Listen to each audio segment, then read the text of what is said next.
Hai semuanya, pada kesempatan ini kita akan membahas salah satu topik penting dalam manajemen keuangan, yaitu sumber permodalan. Pertama-tama, mari kita bahas mengenai modal ventura. Modal ventura pada dasarnya merupakan sumber pembiayaan yang disediakan oleh perusahaan profesional atau disebut perusahaan modal ventura. Perusahaan modal ventura bersedia membiayai perusahaan kecil yang baru berkembang dengan cara menyertakan modal ke dalam perusahaan baru tersebut. Hal ini dilakukan dengan menggunakan klausul perjanjian bahwa pengelolaan perusahaan baru akan diawasi atau dilakukan atas persetujuan dari investor modal ventura yang juga berhak akan sebagian proporsi keuntungan maupun peningkatan nilai perusahaan. Namun, penyertaan modal ventura ini akan dibatasi waktunya, sehingga setelah melewati jangka waktu yang disepakati, perusahaan modal ventura akan menarik kembali modalnya.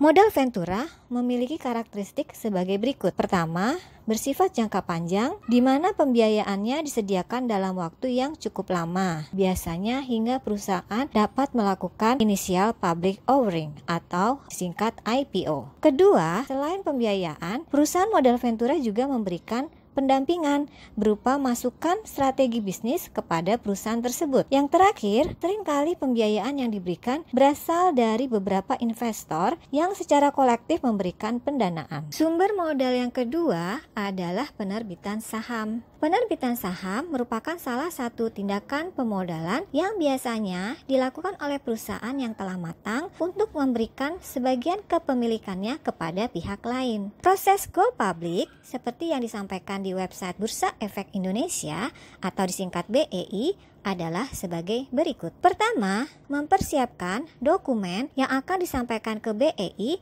dan Otoritas Jasa Keuangan atau OJK, serta menunjuk underwriter atau penjamin emisi yang terlibat. Kedua, menyampaikan permohonan pencatatan saham baik ke BEI maupun ke OJK. Yang ketiga, melakukan penawaran kepada pihak umum selama 1 hingga 5 hari kerja. Yang keempat, BEI menyetujui pencatatan saham di bursa dan investor dapat memperjualbelikan saham tersebut. Dalam penawaran saham ataupun sekuritas lainnya kepada publik memerlukan keterlibatan perusahaan underwriter atau penjamin emisi yang pada dasarnya merupakan perusahaan investasi perantara antara perusahaan yang hendak menjual sekuritas dengan investor publik. Kalau pada suatu kasus beberapa perusahaan underwriter bekerja sama untuk membantu penawaran perdana sekuritas kepada publik, maka kerjasama tersebut disebut sindikasi. Terdapat 2 jenis penjamin emisi, yaitu firm commitment dan best effort underwriting. Pada firm commitment underwriting, penerbit saham menjual semua sahamnya kepada underwriter yang kemudian menjualnya kepada publik. Sedangkan best effort underwriting,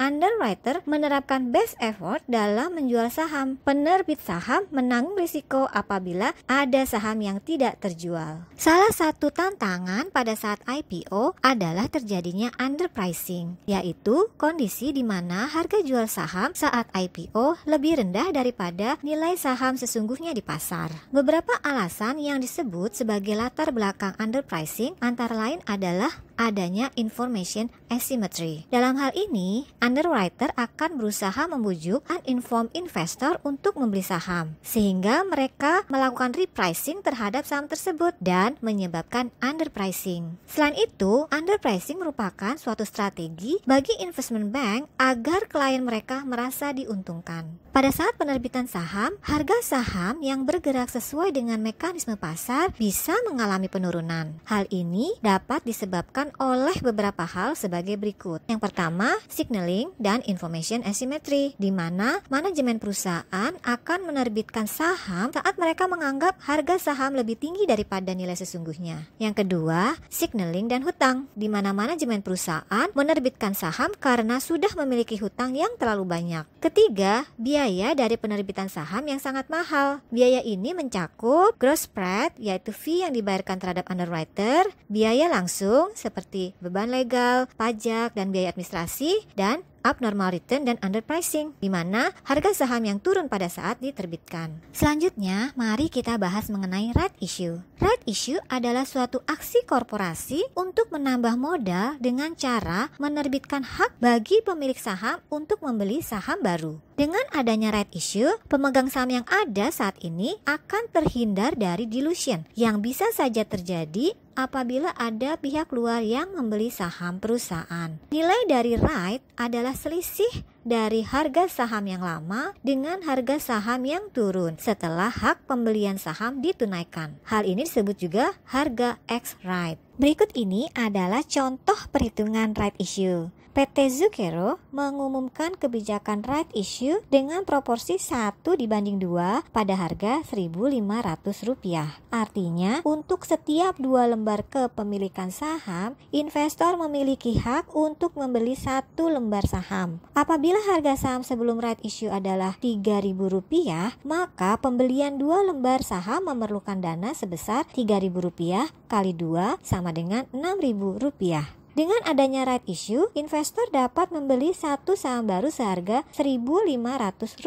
Sehingga total dana yang diperlukan adalah Rp6.000 ditambah Rp1.500 atau sama dengan Rp7.500 dan akan memperoleh 3 saham. Dengan demikian, 1 lembar saham X rights memiliki nilai sebesar Rp7.500 dibagi 3 lembar saham sama dengan Rp2.500. Nilai dari 1 right dapat dihitung dengan mengurangi harga saham sebelum right issue dengan harga right sama dengan Rp3.000 dikurangi Rp2.500 sama dengan Rp500. Mari kita coba menghitung jumlah right issue yang dibutuhkan. Misalnya, PT Sejahtera membutuhkan dana sebesar Rp50 miliar. Terdapat 100 juta lembar saham perusahaan yang beredar saat ini dengan harga pasar sebesar Rp2.500. Saham baru perusahaan dapat dibeli pada harga Rp2.000. Untuk memenuhi kebutuhan dananya, perusahaan harus menerbitkan saham baru sebanyak kebutuhan dana dibagi harga saham baru atau 50 miliar dibagi Rp2.000 sama dengan 25 juta lembar saham. Nah, berapakah jumlah right yang diperlukan untuk membeli 1 lembar saham? Rumusnya adalah jumlah saham beredar dibagi jumlah saham yang akan diterbitkan atau sama dengan 100 juta dibagi 25 juta sama dengan 4 lembar right. Lalu, berapakah nilai dari right issue tersebut? Total investasi sama dengan 4 kali 2.500 ditambah 2.000 sama dengan Rp12.000. Sehingga nilai 1 lembar right adalah Rp12.000 dibagi 4 ditambah 1 sama dengan Rp2.400.